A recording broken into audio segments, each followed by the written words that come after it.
আল্লাহ ডাক দিয়ে বললেন, নবীজি तमाम পৃথিবীর মানুষগুলোকে আমার পক্ষ থেকে জানিয়ে দেন, নবী গো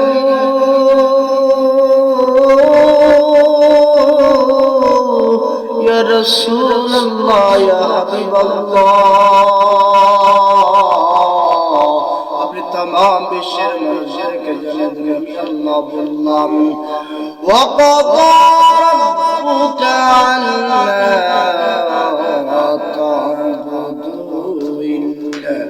إياه وبالوالدين إحسانا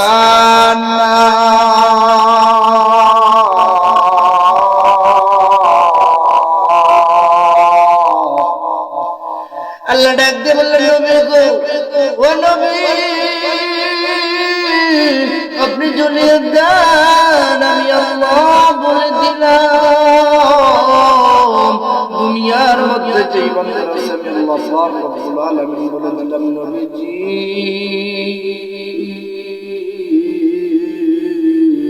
وقضى ربك ألا تعبدوا إلا إياه ও নবী দুনিয়ার মানুষেরা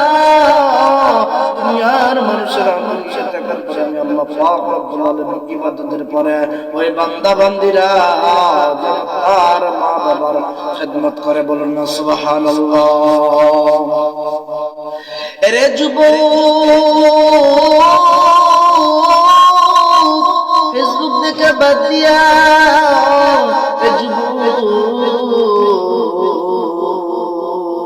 তুমি দেশের খবর বাবাজি নাও, কিন্তু কিছুক্ষণ সময় তুমি মার খেদমত করো,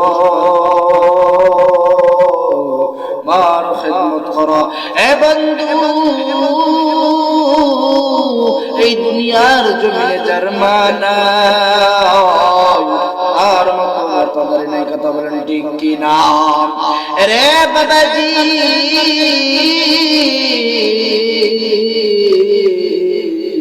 এই দুনিয়ার মধ্যে যার মা নাই তার তাদের নাই। রে বন্ধু আল্লাহ পাক রব্বুল আলামিন প্রত্যেক বছর হজ সাধের শাহাদিয়াতদেরকে আল্লাহ রব্বুল আলামিন হজ করার জন্য নিয়ে যায়। এ বাবাজি আপনারা বাবারা হজ করার জন্য যান, কিন্তু ওই হজ কবরে যেতে হয় নাই, কেউ বুঝতে পারবে না।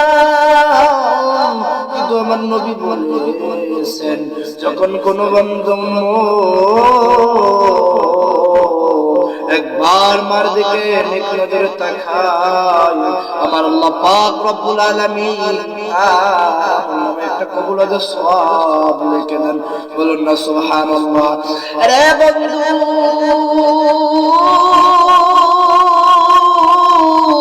আসুন আসুন আসুন, কেন মা বাবার খিদমত করবেন না? এ বন্ধু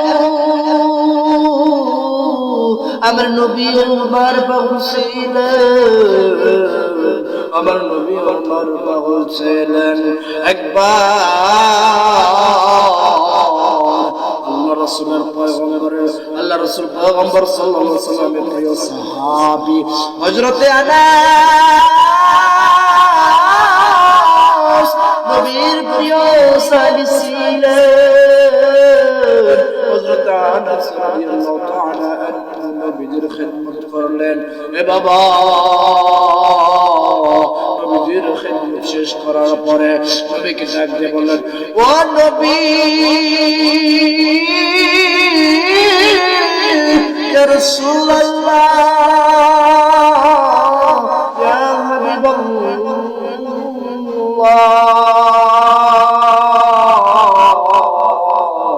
আমি আনাস বলতে চাই আমি একটু বাসায় যাব।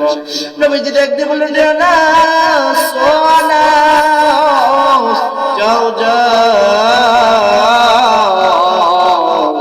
তুমি তোমার বাসায় চলে যাও। এইবার হযরত আনাস দৌড় দিয়ে বসে চলে গেলেন, দৌড় দিয়ে বসে চলে গেলেন। যাওয়ার পরে তার মাকে দেখা করে সালাম দিলেন, আসসালামু আলাইকুম ওয়া রাহমাতুল্লাহ। মা গো ও মা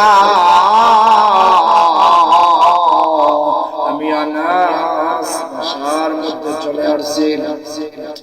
এইবার আনাসের মা ডাক দিয়ে বলল, এ বাবা আনাস,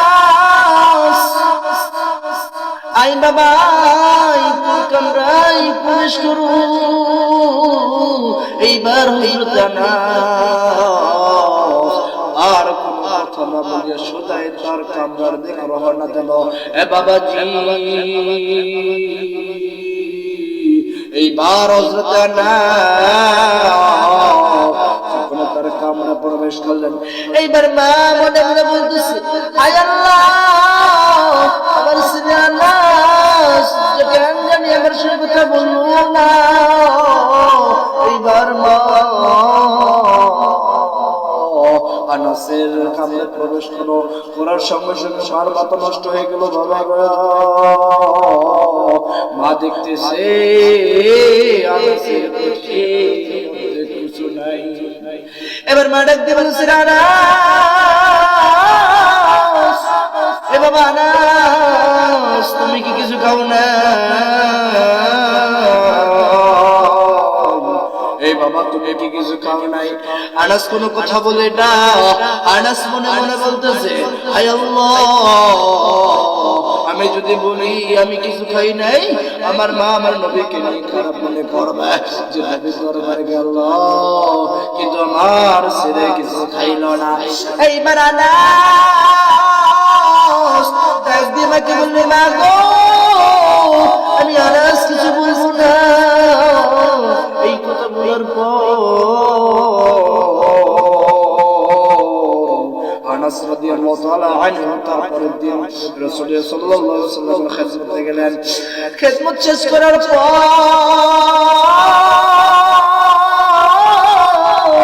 হযরত আনাস বললেন, নবী গো, আমি আমার বাসায় চলে যাব। হযরত আনাসকে রাসূল বললেন, আরে আনাস যাও, তুমি তোমার বাসায় চলে যাও। আল্লাহু আকবার। এইবার আনাস দৌড় দিয়ে বসে চলে গেলেন। যাওয়ার পরে মা বলল, আনাস রে,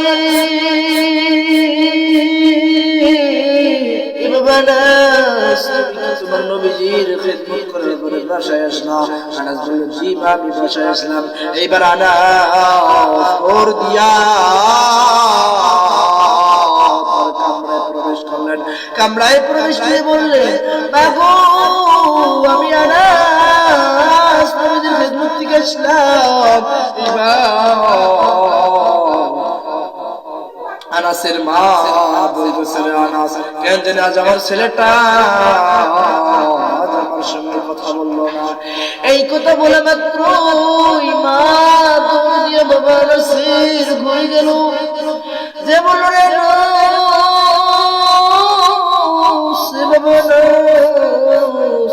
তুমি কিছু খাও নাই?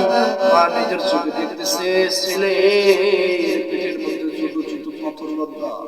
এবার মা ডাক দিয়ে বলল, না, তোমার পেটে কোনো পাথর বাঁধা, তুমি কি কিছু খাও নাই? এইবার আনাস বলতেছে, মা গো, আমি যখন নবীকে বললাম, নবী গো, আমি আনাস, আমি বাসায় চলে যাব। নবী বলল, যারে আনাস, যা, তুমি বাসায় চলে যাও। এইবার মা আমি তাকাইয়া দেখি দয়াল নবী, যেই নবী না সৃষ্টি হইলে মানুষের সৃষ্টি হইতাম না। মা গো,